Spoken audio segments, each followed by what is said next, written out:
This year's African Age Group Football Showpiece returned to the venue of the 2017 African Cup of Nations. Beyond the facade of modern facilities and passionate football fans, there were questions about whether the tournament proper ended at the group stages when the 4 teams qualified for the Under-17 World Cup in India. The goal is already, because you have a half and then half have to go to the from the 8, half have already go to the World Cup. So we have seen in Mali qualify, we've seen Niger for the first time in its footballing history to qualify to a major FIFA tournament. So that's a great achievement for them. Football observers opine that many teams are only interested in the ultimate prize and scale back their competitive demeanor afterwards, leaving football fans yearning for more.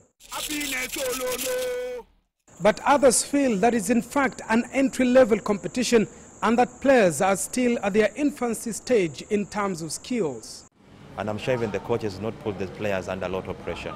So the moment you give them or you put them under pressure to deliver on the pitch, it's going to be very difficult for you to get the best out of them. They need that bit of confidence from the coaches and the players themselves. In the absence of the 5-time champions Nigeria, this year's tournament provided an opportunity for countries such as Tanzania, which qualified for the first time, pointing to the changing nature of the championship. Africa's 4 representatives, Ghana, Niger, Guinea and Mali, have their work cut out for them ahead of the World Cup. We shall prepare well for the World Cup. We've just signed a pre-tournament agreement with a number of West African countries and clubs in India, where we shall play build-up matches before the World Cup in October. For us to win the World Cup, we must have good preparation.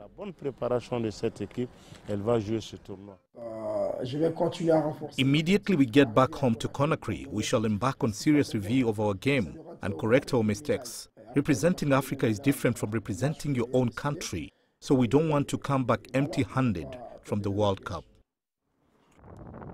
Tanzania, which will host the next edition in 2019, will not only be seeking to atone for their disappointment in Gabon, but will also be aiming to raise the hosting standards of the competition. Many professional African footballers owe their humble beginnings to the Under-17 tournaments, such as the one behind me. And after 12 editions, Pundits now believe the tournament is ripe for reforms in the qualification process to spur interest and investment from more African countries in order to guarantee a bright future for this tournament. Saddique Shaban, CGTN, in Libreville, Gabon.